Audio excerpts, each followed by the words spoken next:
Welcome to the Popcorn Junkies. Welcome to the Popcorn Junkies. We've got uber amounts of caffeine, uber amounts of coffee, because it's late on an Easter Monday. It's been a long, indulgent Easter weekend. I can't hear out of this ear.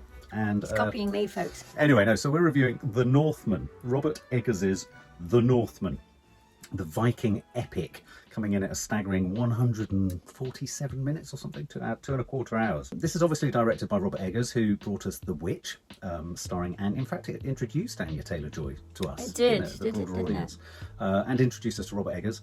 He then went on to make the fascinating and bizarre The Lighthouse, starring Robert Pattinson and Willem Dafoe.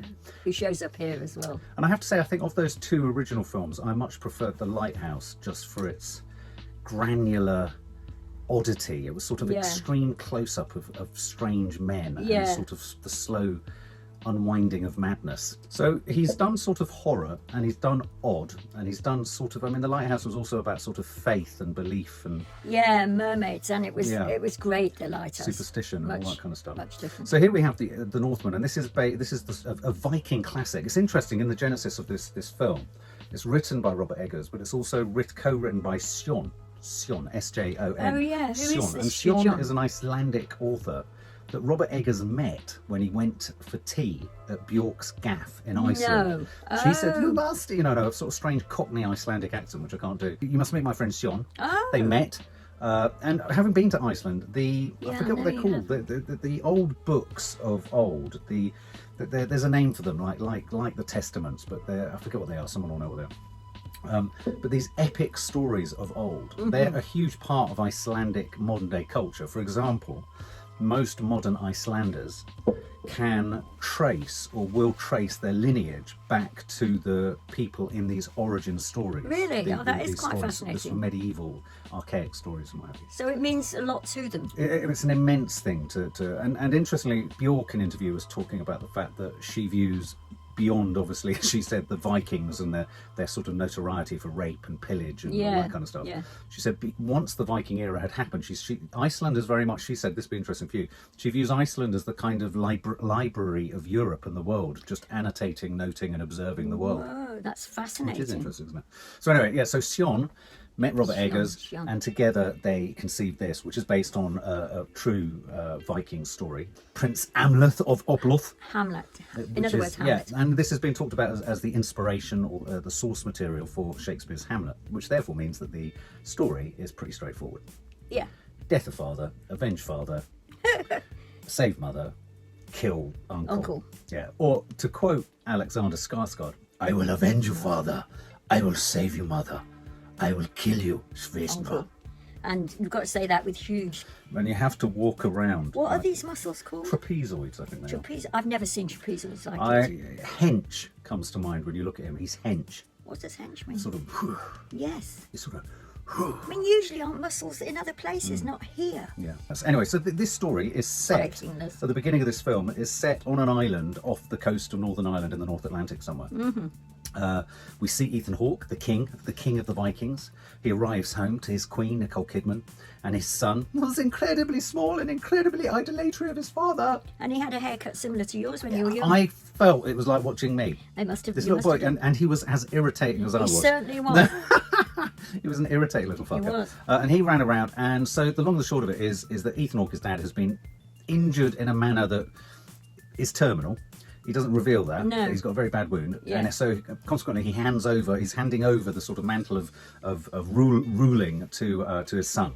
I wasn't sure how Ethan Hawke would play that. I've never seen him in a sort of big, meaty physical role. Yeah, how did you think he played it? He was fine. He was quite big and meaty. He was big and meaty. Yeah, and he's not big and meaty. He's not normally. No. I thought quite quickly, it dawned on me that this wasn't what I thought it was going to be. And I don't quite know what I thought it was going to be, actually. But within the first scene, I was struck by how unmanicured and sort of prettified the scene setting was. It was incredibly raw, incredibly real. You know, they often say, like, you know, in these kind of old films set in forts and castles, that actually in the real world it would have been echoey and very inhospitable and freezing cold. And so you had that. I thought there was a real sense of, oh, this is real, and this is cold, and this is dank, and this isn't particularly pleasant. What I'm trying to say is, it doesn't invite you in comfortably as a film, I thought. No, except, and I'm going to say this is mainly why I wanted to do the review, is that the thing that absolutely impressed me the most about this film from the moment it started is the camera. I've never quite seen films filmed in that way. I felt it was astonishing. Now, I can't exactly tell you why, because I don't know the technicalities of a camera, but we were swooping everywhere, and I felt like I was with them, in them, round the back of them, and it was a Anya Taylor-Joy said in an interview that an enormous number of the takes in this film were long, multi-setup takes. So, for example, you know, the camera would move through things, around things, behind things, and like she said, a little bit like the scenes, though nowhere near as long as the takes in 1917.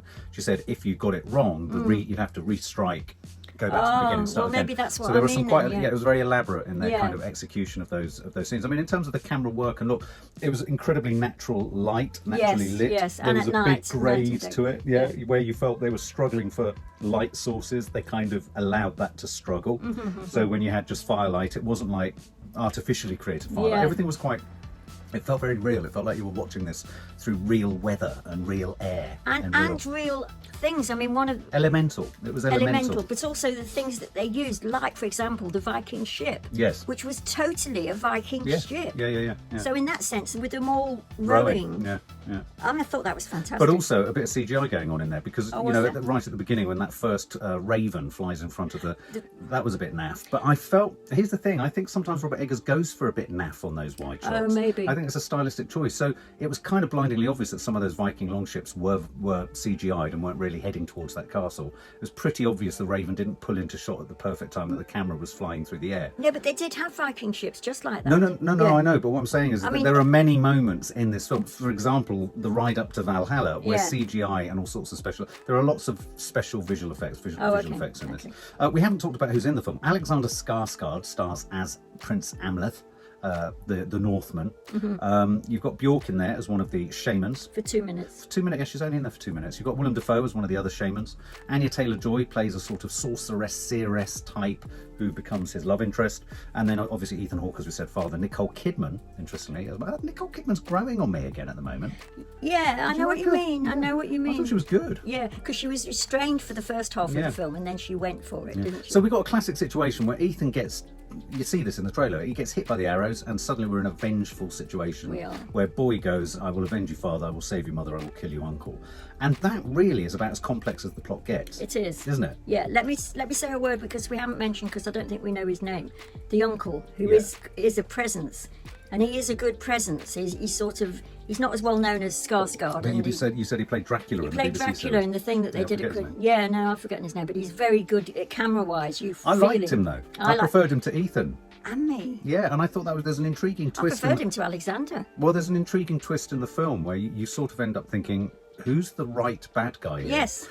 And I think that's where probably the film becomes quite interesting, because it delivers on that idea that Vikings are sort of morally dubious. There's a lot of women dragged off. There's lots of people burnt in huts after they've raided and pillaged villages. I mean, basically, Skarsgård goes on to become a quintessential Viking. I mean, with a battle axe, he ascends walls of forts. He cleaves people's heads in half. He drags women around.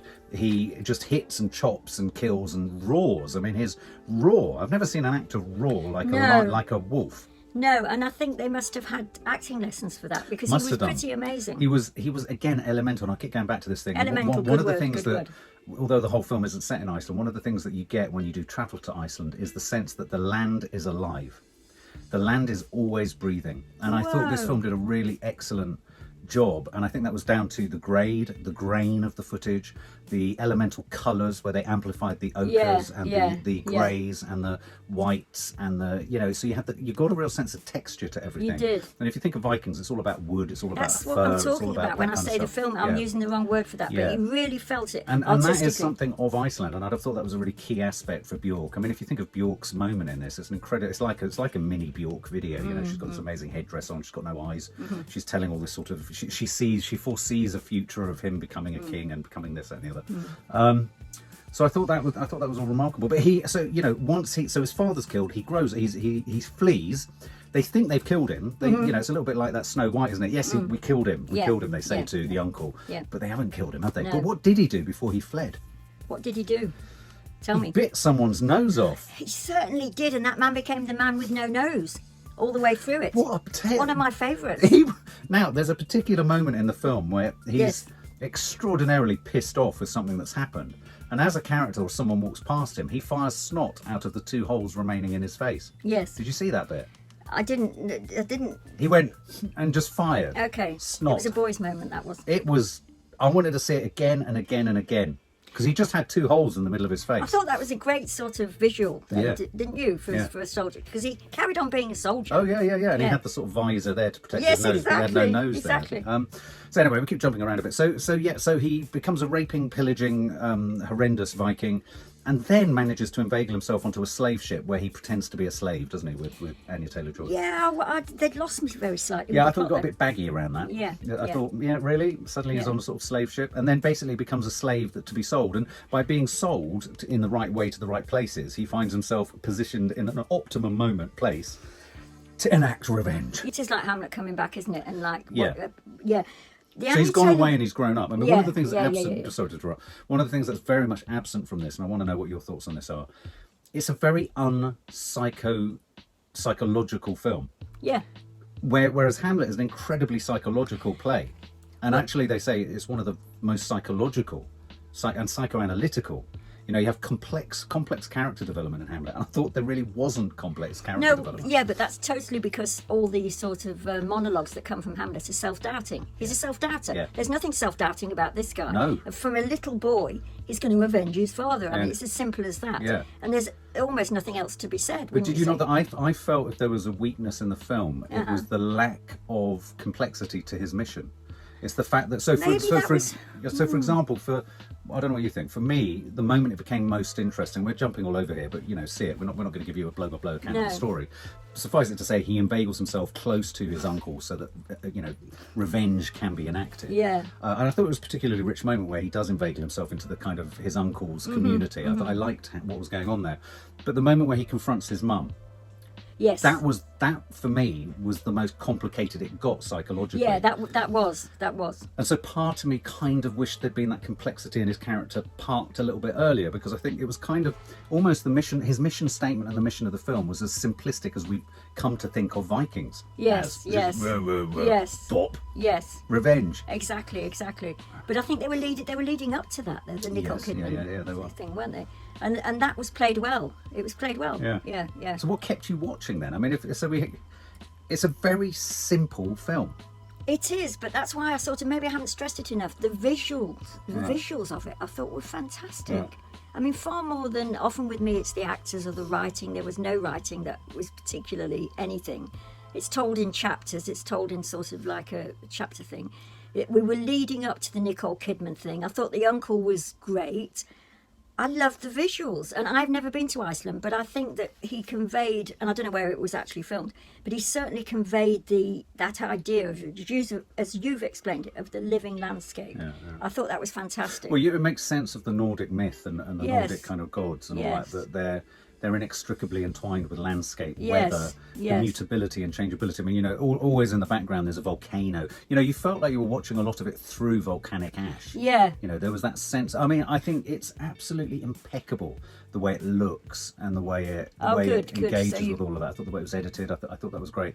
I mean, go on. Also, let me just say this: there was a sort of linking thing which I've always absolutely adored. You don't see it that often in films, of a sort of totem pole, wasn't there, of a tree, a magic tree, going up and down, with everybody sort of on it that we meet. Yeah. I love that. It's And the fact thread that- of fate. the thread of fate, and the fact that we kept returning to it. And the other thing, which is slightly different, but I also loved the filming of it, is that he did a lot of the fight scenes and the chase scene, well, not chase, but Yeah. getting to where they were going scenes, as a sort of freeze. He went along Yes. the thing. I love that. I'm an absolute. Well, there's a particular scene where near the beginning where they raid a village, and Yes. I was captivated by the way they shot that. Yes. You know, the way they went over the fort, hit Yes. the wall, down the next side, lands on a horse, walks through, roars into camera, pushes on. I mean, there's some virtuoso camera work, virtuoso That's editing. the first time I've ever felt that thing of, I Yeah. mean, usually on that sort of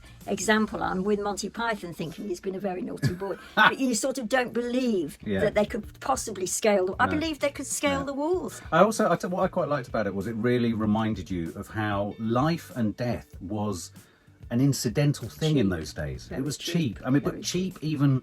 So our lead character, there are many occasions when he could have easily just taken an axe to the neck, and there's no fear for themselves. So again, that the mentality of these characters is one of, we're reduced down to the bare act of survival, kill or be killed. Yeah.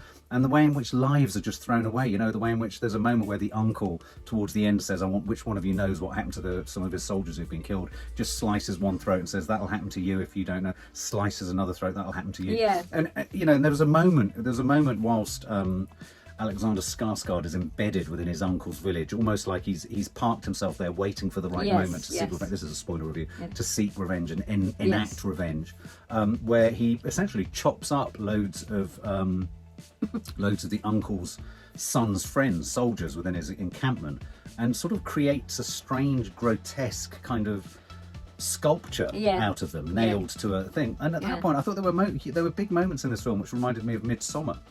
Yes. Did it get you that? Yes, And I suppose that's all the kind of, the outdoor mythic, that sort of folklorish kind of horror and all that. But the idea that if you live in the landscape, you do things like with birds of prey, you nail them up. You do things to keep them away. Ward things off. Thank you. And that was what he was doing with that. I tell you what I didn't quite understand, and I hope you're going to explain this to me.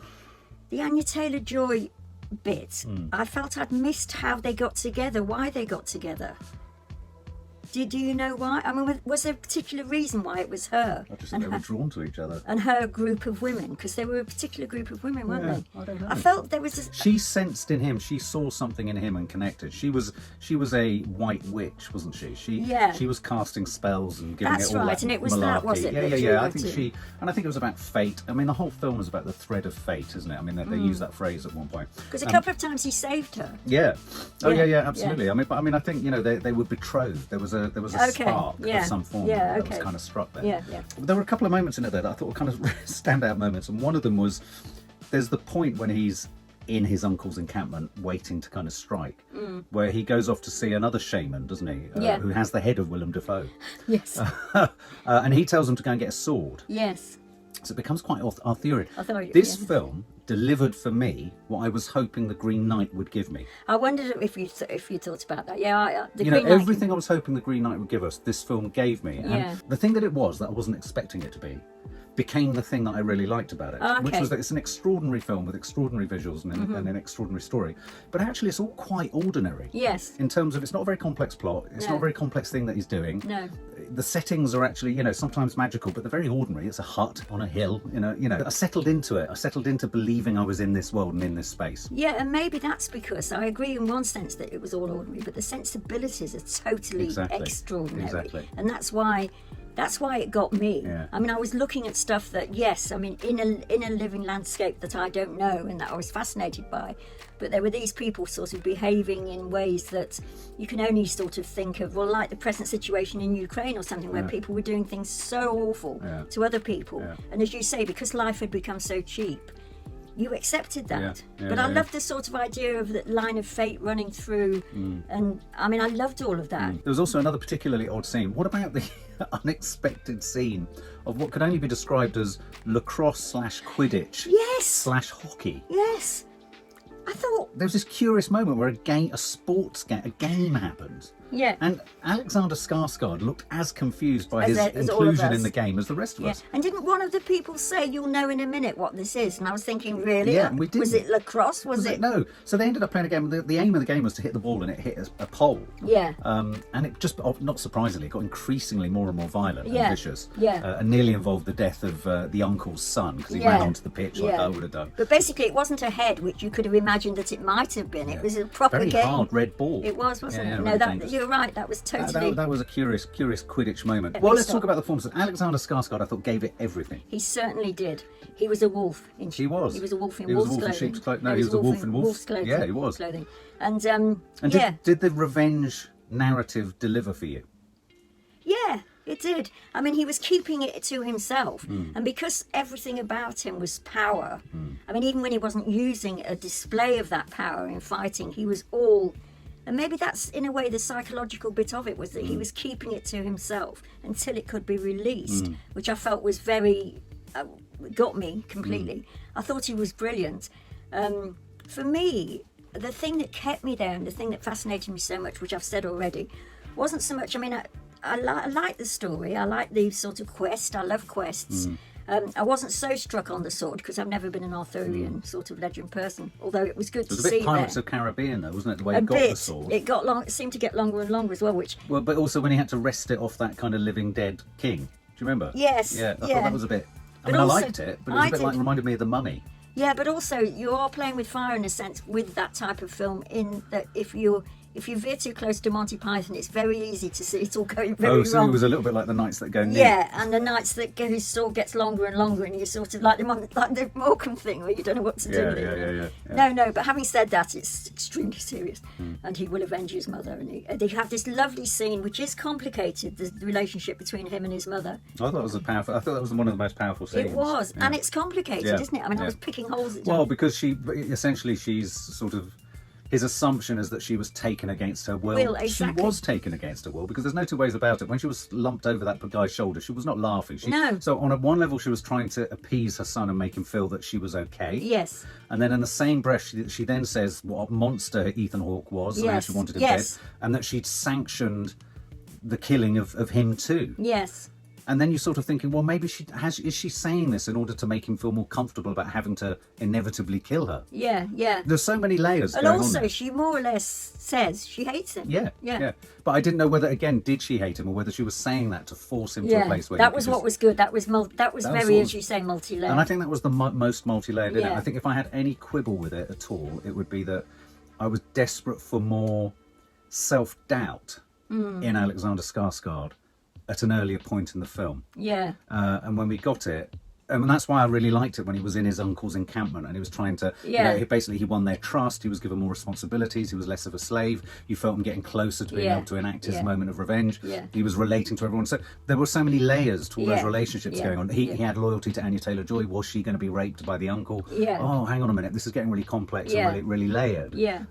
But the go out, hunt uncle and kill him, Yeah. and in a sense, the end, which was a little bit like a scene from Mordor, which was incredibly poetic and beautifully done. I mean, as with all these things, I mean, every scene is beautifully conceived. yeah, I mean, it really yeah, is yeah. scintillating to watch. I wasn't entirely certain how I felt about the end. No, I don't know either. I mean, but off to Valhalla. yeah, off to Valhalla. I mean, I was just, yeah, I thought it was going to be odder, in a sort of, not screwball, that's the wrong sort of way, but the lighthouse is just damn right strange. yeah. And I In was a good expecting way. something. It wasn't as strange as I was No, it expecting wasn't. it to be. It wasn't. And the odd moments that were, like, say, the game, what are we watching, and the Yeah. various. No, I agree. It wasn't that strange. No. It was a different type of film to that. It was. was the story of a journey. Yeah, I mean, he's, lots of people have been sort of suggesting, is this Robert Eggers enthralled? I mean, the budget on this was $70 million. The budgets on his other two were microscopic. I know it was there. huge on And this. you do worry, is there a worry that, given more money, does he know where to park his point of interest? I think it's it's being described as the Gladiator of the Vikings movies, the Gladiator, it's our generation's Gladiator movie. Yeah, but at the same time, I don't necessarily think it's going to do as commercially well as the Gladiator. No, but that's because of your thing, where we give nothing psychological at all. No. We have to live Functional. But maybe somebody would say, well, that's what the Viking Yeah, sensibility I is. agree. And that's where I think, in an ironic way, whilst it's incredibly fantabulous and fantastical, and there's horses charging around, and there's Björk Icelandic chanting. ponies, excuse Icelandic me. ponies, there's Björk chanting with eyes that aren't there, and all this kind of stuff. Yeah. that's where I go back to this strange thing of they present the Viking way of life in a very ordinary way. Yeah. And I think in that ordinariness, you run the risk of losing people. Yeah. Potentially. Yeah. You need that Hollywoodization. So he's got Hollywood money, but he hasn't Hollywoodized it in the same really sort of way. interesting. I don't disagree with that at all. But the boy in me, I would pay an enormous amount of money to be able to catch a javelin thrown at me, as he did, and throw it back and hit your target. Yeah, no, absolutely. That is one hell of a warrior. It is. He is a hell of a warrior. I mean, he's worth every penny. Oh, he really is, yeah. I felt that there were some bits where I almost felt maybe a longer film was planned by him, and then got sort of, it was too long, because there were sort of some scenes with capturing women. There was some Sears, S-E-E-R, like a woman with white hair who seemed to be very important for 5 seconds and then disappeared. Oh, she did the sacrifice. And all yes, that but I mean, there were a couple of I know what times you mean. like that where the women were very, very much incidental, except for Nicole Kidman. See, it's really weird. At the first, I was impatient with the film. Okay. And then by the time I was an hour and a half in, I didn't want it to end. You've exactly described my feeling. Exactly. Isn't that weird? Yeah. At first, I was like, for fuck's sake, do something, move on, give us something. Yeah. And then it benefited for that amount of time it had given to the setting up, because by the time I was well into it, I was like, I don't want to leave this. I entirely agree. Mark and I saw it separately, but that is a very good description of how I felt. At the beginning, it was sort of like, yes, I'm totally with this. It's a sort of Viking romp, if you like. With Skarsgård, I'm going to avenge my father, and then it's like, oh, come on. And then suddenly it picked up. And I would agree, I didn't want it to end either. I could have taken another chapter. Exactly. Okay, so... Do you want me to score it? Yeah. 85. 85. Okay, well, I'm going to give it... I can almost guarantee that this is the kind of film that's going to get richer and richer and richer the longer I think about it. Yeah. And the longer I sit with it. And then I'm looking forward to rewatching it again in about 2 or 3 weeks. I would give this 92. Oh. I thought there was I was really impressed. It took me, at first it held me at arm's length, and then it gradually, it kind of ensnared me and enchanted me. And I just loved the way in which Iceland was, or not even just Iceland, but, you know, it was set in the Orkneys at one point, another fictional island somewhere. I just liked the elemental character of place, of mountain, I of love volcano, that. of sea. Yeah. I mean, you know, the fact that you could dive into the sea and swim in the freezing water is ludicrous, but you kind of bought into it. I mean, I kept thinking, and I knew that you would know, and I don't understand the techniques of the camera, but I kept thinking, I haven't seen camera quite like this before. And it's all the things that you described earlier, you know, the grade, this, the Well, that, I really the like other. the grade on it. The grade on it was great. And I really enjoyed it. I'd love to know what you think. Yeah, and me. Bye. Oh my God, I just held my fist up like a stupid idiot. For more film and family fun, don't forget to click the subscribe button and make sure to click the bell to never miss an update.